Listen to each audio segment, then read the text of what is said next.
Hello, welcome back to the show. For those of you guys that have never seen the show, this is where I like to warn viewers about some of the most unprofessional, untrained, and some flat-out horrible tattoo artists that are out there working at studios. I've also been tattooing professionally for over 20 years, so I'm also going to try to sprinkle in some knowledge here and there to help you know what to look for when you're choosing a tattoo artist. I'm going to kick off this episode with one of the requests that I received the most questions about, New York City. I get a ton of emails asking me about artists out there, and it looks like I'll probably be doing a few episodes there because I found some of the most amazing, unbelievable talent there, as well as quite a few hacks. So, let's break it down.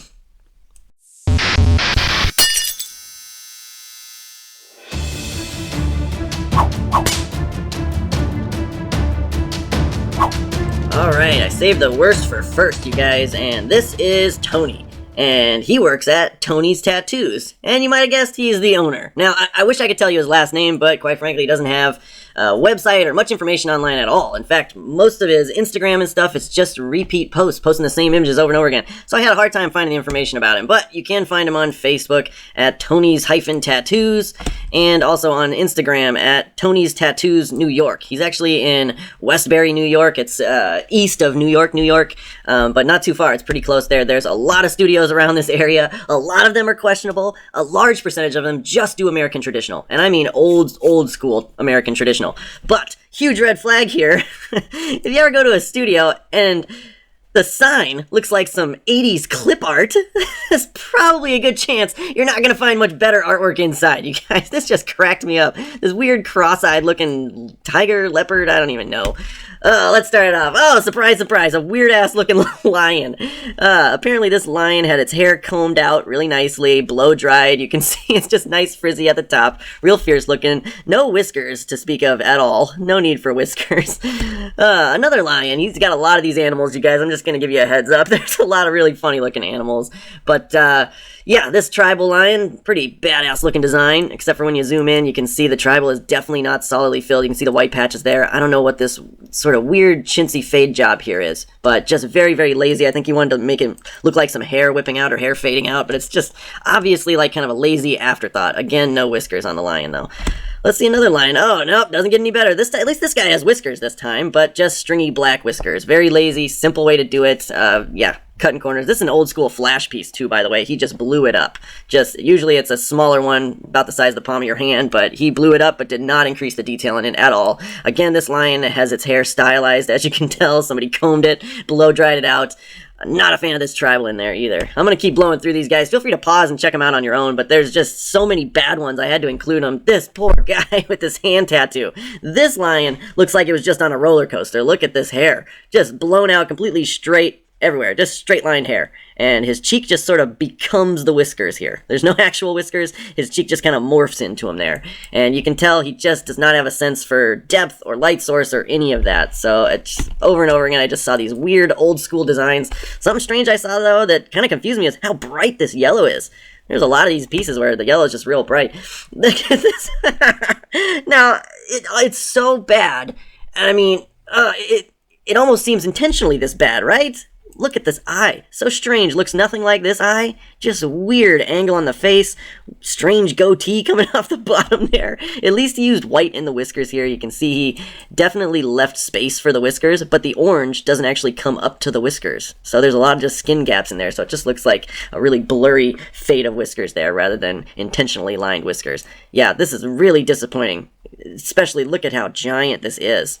There's no need to go that simple on something so huge. Ah! Here's a big, scared lion. I think he was going for fierce, maybe, but this lion just looks terrified. It looks like it's running from something. Oh, that's just so weird. Ah, this one I had to show. This was one of my favorites. A shark eating a jelly donut. This is just brilliant. I'm pretty sure he didn't mean to make it eating a jelly donut, but that shark's clearly eating a jelly donut, you guys.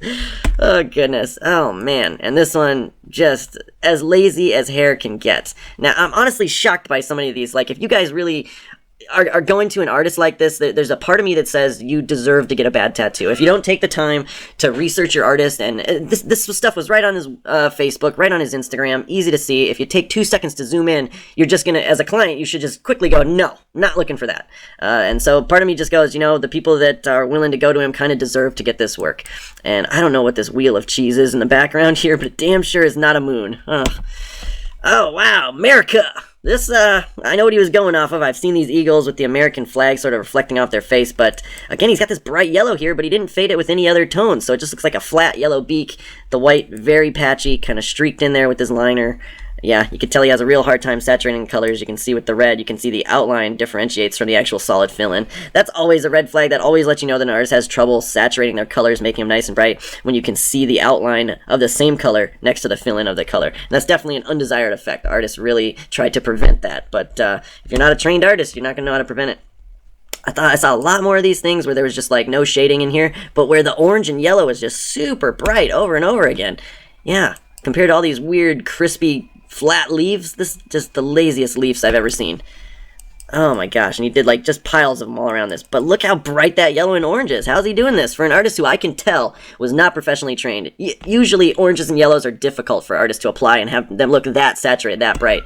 And so as I'm looking through it, and I'm seeing more and more of these like strange designs with line errors, with design errors, all this, but bright yellow, perfectly saturated yellow color, like it makes me realize that I'm pretty sure he's enhancing these after the fact. He takes a photo of them, and then this is a big taboo, a big no-no in the tattoo industry. When you look at an artist's work and you can tell that they've upped the saturation, meaning that they've brightened just the colors. Now, a lot of artists do edit their photos, and there's nothing wrong with that. You'll see that in a lot of different artists where they'll black out the background, or they'll make sure the lighting is enhanced so that you can see it. But the one thing you don't do, you don't set up the saturation. You can't brighten your colors. And I know a lot of new artists, they might do this because they're not good at applying the colors, and so they'll kind of boost them in Photoshop afterwards or on an Instagram filter or something and put it out there. It's very obvious. You can tell. Let me go back to this one. You can always tell when the skin doesn't have a natural look to it. When the skin's color is more vibrant than normal, that's when you can tell that somebody's clearly messed with it. I'll move on, though. Let's see here. He called this one in the post, he called this a sleeve of roses. And I just had to showcase it because this is just 3 of the same rose. That's the same rose, same rose, same rose. They're just different colors. That is so late, and it's damn sure not a sleeve. That's just 3 roses in a line. Just like the clowns we saw. They're just 3 clowns in a line. I bet he called this a horror sleeve or a clown sleeve. No, they're just stacked on top of each other. That's so lazy to me, and that shows no artistic ability or forethought whatsoever. And that's definitely another huge red flag.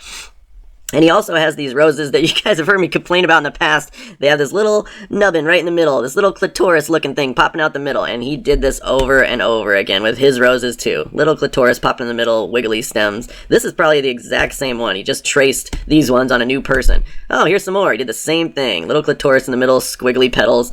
Same thing over and over again. Very, very disappointing. And then I came to this one. The roses look slightly different. They're just very washed out though. It's obvious he used one tone of gray instead of using multiple shades of grays and black to create depth. He just used one shade of gray. So this is going to be very faded out and dull looking when it heals. But can anybody spot what's wrong with this clock? It took me a minute, but I know every time I find a hack and I see a clock in their portfolio, there's going to be something wrong with this. So I gave it a few extra seconds and I realized something. 1, 2, 3, 4. Now this 4 is questionable, because that's not a Roman numeral 4. It should be IV for a 4. But anyway, some clocks do 4 like this to avoid confusion, but it is wrong. Anyway, here's a 5, and then 6 should be VI, right? But it's upside down here, so you see, started to make them upside down. Well, let's just make sure that is VI. Let me rotate this for you guys. Flip it upside down. Wait a minute. That's not VI. That's IV. So it went 4, 5, 4, and then I guess this would be 3 and 2, but that's not how you would write a 3 and 2 in Roman numerals. So I'm guessing when he was photoshopping this thing, photoshopping these letters or Roman numerals in there, he not only flipped them, but he mirrored them unknowingly. And this poor client has no idea. That is just so disappointing. And I know he knows how to do it right because I found this one. Again, really shitty, scratchy, blotchy roses, but he did it correctly on this one at least. You can see that that's VII, VIII. So, yeah, he knows that it's wrong, and I don't even know, he posted that one on his Instagram multiple times. Like I said, a lot of these photos, he posted them over and over and over again. It's almost as if he's not putting out any new work, so he just keeps reposting old stuff. I have no way of knowing how old these photos are, but I didn't find anything in the way of new stuff that was any better anyway. I saw a lot of these Day of the Dead girls, and they all strange, goofy-looking, weird, stringy hair. Just obviously has a hard time with hair. And this one, look at how long these fingers are. Ew! I think he added an extra joint in that one. Tony, you gotta count those knuckles, man. I think you added 1 or 2 too many on that chick. This one, this is obviously a terrible picture of it, but I don't think you could take a good enough photo of this tattoo. This is bad all around, and this one just super bug-eyed, weird. There's no real shading around her eyes to let you know that they're like a socket. They're deeper in the face, or that the nose is protruding. Just weird bug-eyed popping out of her face kind of stuff. Just strange. And this one, oh my god, I knew you guys would love this one. Look how happy this Grim Reaper looks to be at his job. This is a Grim Reaper that loves what he's doing. Come on, guys, you're dead. Let's go. Look how beat up that sickle is, too. Weird. He's working hard. All right, here's one. Let me get a little serious with you, because there's a mistake in here that I don't think a lot of people would recognize, and I want to make sure that I kind of point it out. I've seen it multiple times, especially in artists that aren't professionally trained. Now, you might not be able to pick it out if you're a client and you're just looking at this. You might not recognize what's wrong. But let me show you how we make our stencils. If you're making a stencil of this woman's face, you're basically creating a topographical map of her face, so that you know where the high points and the low points are, all the peaks and the valleys, so that you know where all these glares are in the forehead and stuff like this, so that you can differentiate shades of gray, right? And that's what you do in your stencil, so that when you tattoo it, you have that reference. Now, beginning tattoo artists, they're often afraid that while they're tattooing, their stencil's going to smear, smudge, wipe off. So what do? They outline it. Now, some artists will do what they call bloodlining, where they'll use a dry needle without any ink, and they'll outline that so that they'll still be able to see their stencil, but it's not actually tattooed. And I think that that's what he did here, because later, when you tattoo over top of those lines, this is what you get. You get darkening of those areas because there's extra holes in the skin right there. And you can see that he did it everywhere. He outlined his stencil, and that's how come you don't get a nice fade from dark brown to medium brown to light brown, because it stops at that line. It creates this sort of edge where you don't want it. And this, to me, says that he's not a patient artist. He's not one to take his time, and he's also not professionally trained. 100% not professionally trained. Now, I'll kind of end on these ones because you guys know how angering it is to me when I see memorial pieces or pieces that, for example, this one, they have a child, they want to do something to memorialize their child, and they get feet prints. Now, this is very, very common, so I think sometimes when people aren't necessarily creative people or artistic people, they kind of go the literal route, they get the feet prints, and there's nothing wrong with that. It is really overdone, if I'm being honest. It's done quite a bit, so I encourage people to be a lot more creative, take your time, be unique about it, maybe consider some different alternatives to just doing the feet print, but at the end of the day, there's nothing wrong with it. But when you get an artist doing them this bad, this is horrific to me. Anytime somebody's trying to do a memorial piece like this, and you aren't up to par, you can't do it, you gotta pass it on to another artist. Just tell them it's not your style. Tell them that there's a better artist for the job, but just don't take it on. This is terrible. I've never seen one this bad. These are just some of the worst feet prints. This is not what a print looks like at all. This is just going to heal very, very scarred. He tried to do white in between on the creases. I don't know why. It's just chewing the skin up more. Definitely not going to heal nice and clean. Here's another example, and this was actually, I believe, on one of his relatives in the post. That's what he put. And that is as lazy as it comes when you're talking about putting prints down. Man. So, Tony. What can I say? Nothing good. This is some of the worst artwork I've seen. It's not getting any better over the years. You obviously were not professionally trained. I can see just by this picture, you don't really care much about the sterilization or safety. I don't know what else to say. I just would warn anybody out there, be careful. I know if you're in a hurry to get a tattoo, you're calling around studios, you're looking for a place they can get you in today, you might end up in Tony's chair. So be very careful when you go get a tattoo. Check out the artwork. Make sure the artist can do the kind of work that you want done. Make sure you like their style. Make sure they're not just tracing stuff quickly and putting it out, getting them in, getting them out just to make the money. But, you know, I hate to say it, but I think anybody that gets tattooed by an artist like this, you're kind of asking for it. You kind of deserve the tattoo you get. But obviously, you guys know how I feel.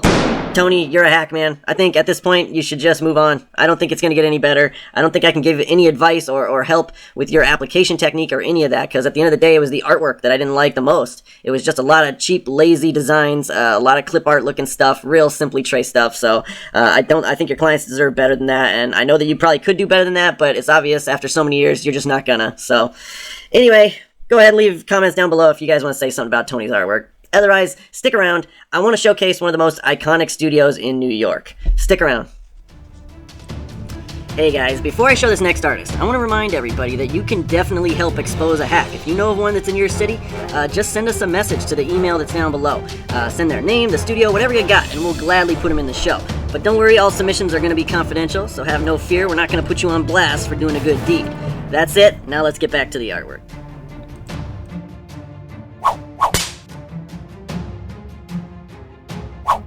Now, the artist that I really am excited to showcase is Adriana Hallow.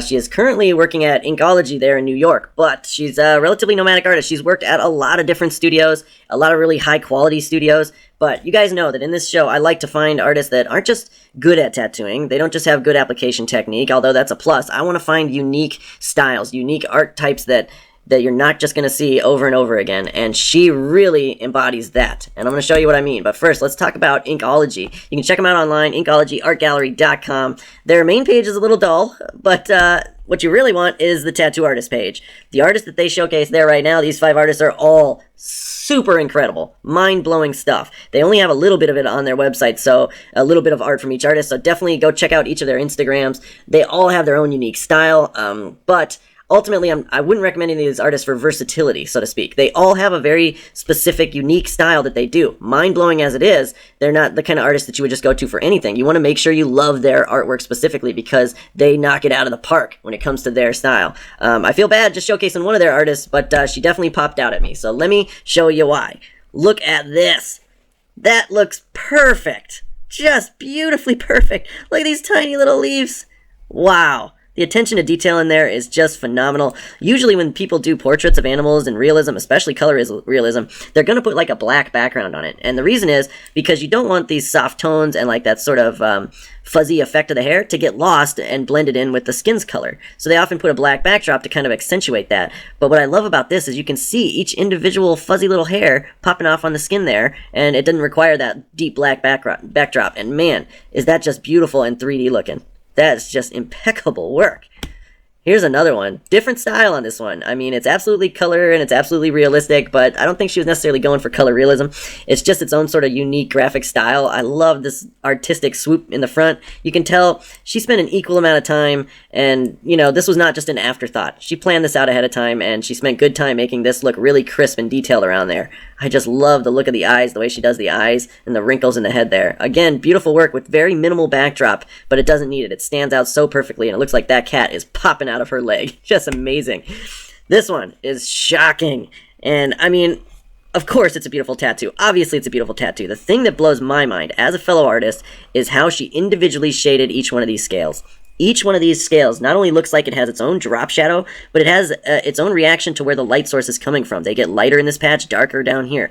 This is not something that can be done quickly. This is not something where you can just whip it up and it's simple. This takes a lot of forethought, planning, and just knowledge of art.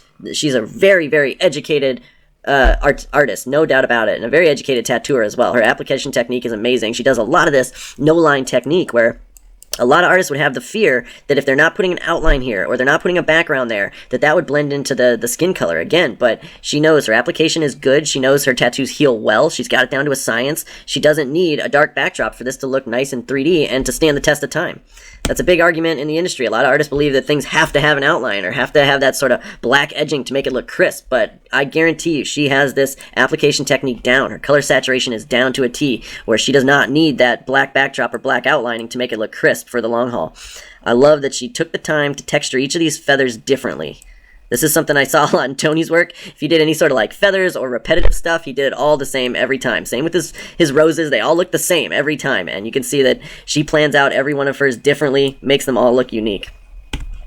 And she just blows my mind with these animals. They're so good. They look so 3D. Just beautiful saturation, beautiful use of color. Yeah, she's got just an incredible knowledge of art, an incredible knowledge of color theory here. I love the blue underbelly here, and if you zoom in real tight, you can see how many colors had to be used to create this blend. And when you zoom out, you realize that's in such a small space that she did that. And that to me is just very impressive. And I actually seen one of these little guys at the zoo recently, and trust me, she nailed it. Just incredible work. I love her use of color lining as well. She's got very smooth line work. You can tell she's great at keeping her depth because even these tiny thin lines, they all look the same line weight. You can't tell that she's going too deep in some areas or too shallow in others. She's keeping it really smooth. Wow, look at that. Just beautiful. Her use of white work is amazing. I have the utmost confidence too. I know some artists are going to tell you that that white's not going to stay or it's going to yellow out or whatnot, but then I know from experience, the lighter skin tone somebody has, the better that white's going to stay. And this person has a very fair skin tone, so I think it's a very intelligent choice to use white here. I think it's absolutely going to stand the test of time. You can tell she knows how to apply it and saturate it well, so I would say there's absolutely no risk there. Just beautiful. I love the little texture in the lips as well. You can zoom in really close and it does not lose any of that detail. Again, with the white work, just amazing. It adds something so great to this piece. It really turns the bird into a focal piece in the center there. And then since there's no white in the backdrop here, you definitely get that amazing sense of foreground, background. Just beautiful stuff. Oh, wow. I love the choice of colors here. Absolutely love the choice of colors here. They contrast very well. They're in opposition on the color wheel, and so it just makes it have that 3D pop even more. And again, somebody with fair skin like this, you can get away with this. That's going to stand the test of time very, very well. Beautiful, beautiful stuff. I feel like I don't even have to say anything. It's so obvious, so completely obvious that she knows what she's doing. And again, all of those artists there at Inkology, I went through all of them, and trust me, that studio, they're higher-end killers all the time. They even do a lot of guest artists. Some of the most amazing artists from overseas are coming to work there. You know, it's just in the center of a great location. They got a great reputation. You just can't go wrong. You really can't. I would guarantee it. If you went there, you would end up happy. And that's not something that I say lightly. A guarantee in the world of tattoos with so many variables, but trust me, they're just hiring only amazing artists. Only artists that are perfectionists like this, that are going to take their time, that have the experience. I saw a lot of her floral pieces, and every single one had different leaves. And that's something that's going to stand out to me because I see it over and over again. All these hacks that I showcase on the show, they all do the same little triangle leaf with some vein lines down the middle. And in every single one of their pieces, they do it over and over again. And each one of those clients might think that that's okay and it looks fine, but if they all knew, you know, that they're doing the same one on every client, they'd be a little disappointed to see that. But all these leaves, look at that. She adds just a bit of differentiation to them, different textures, sizes, shape, different flow to them. Different tones of green as well, and I could tell that she's got an amazing palette of colors sitting there at her desk. She's got a lot of different tones that she uses. Beautiful, no clitoris in the middle. Very happy to see that. I'm going to end on this one, but you guys should definitely go check out her Instagram. Adriana is just a killer when it comes to tattooing, man. And like I said, this is her own unique style. This is absolutely her MO, and she's just got a ton of it. She has perfected it over time. So if you're in love with this sort of delicate, almost feminine style of art, then she is definitely the one for you. I love these cracks in the heart here. I think this just looks so amazing. Another thing that I would point out, you might not even notice when you're zoomed out, but a little thing that goes a long, long way is this undertone of blue that she did here. Now it's throughout. Not just there, you see these tiny little edges of it on the vine. And then you see a little bit of glare off of the heart there. Little undertone of blue there. This whole edge right here, blue. And it's a really sort of like a frostbite blue. It's a really light blue, but it's, again, in opposition on the color wheel, so it's going to stand out, and she did throughout the whole thing. This is just one of those things that if you're not an artist, you might not notice from a distance, but as an artist, I see that that's just some impeccable knowledge of artwork, and like I said, she's mastered what she's doing. Adriana, you're just an incredible artist. I'm happy to showcase you on the show. You deserve all the success that you have, and please, keep doing what you're doing. You're making the rest of us look good. Alright, you guys, that's it for this episode. Thanks so much for watching. Don't forget to subscribe. Hit that bell icon so you get notified. We put out new episodes every week. We go to different cities every week, and we might be coming to your city soon. So, stick around. We'll be back next week. And in the meantime, if you're hunting for an artist, don't forget to zoom in. Alright, we'll see you next week. Bye.